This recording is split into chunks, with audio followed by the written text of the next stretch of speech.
Good morning. সকালবেলা খেয়েছিলাম chia seeds water, তারপরে পরে নিয়েছিলাম একটু চা। দেন আমি, মা আর দাদা তিনজন মিলে বসে বসে সারা রাজ্যের জল্পনা কল্পনা করতে করতে চা খেয়ে নিলাম। দেন দাদা এখানে এনেছিল ব্রেকফাস্টের অনেক কিছু, নানপুরি, ঘুগনি, মিষ্টি এইসব।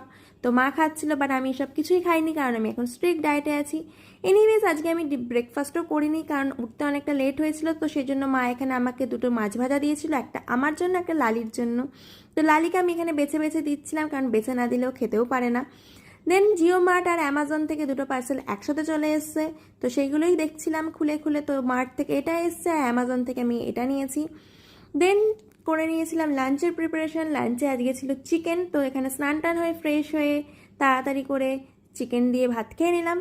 দেন চলে গেলাম সন্ধেবেলা জিমে। তো জিমে আজকে আমার ছিল চেস্টের ওয়ার্কআউট, আমি এখানে চেস্টের ওয়ার্কআউট করছি। আর এদিকে গৌরবের ছিল ব্যাক, তো ও ব্যাকের ওয়ার্কআউট করছে। গৌরব অলওয়েজ আমি যেটা করি তার উল্টোটাই করবে।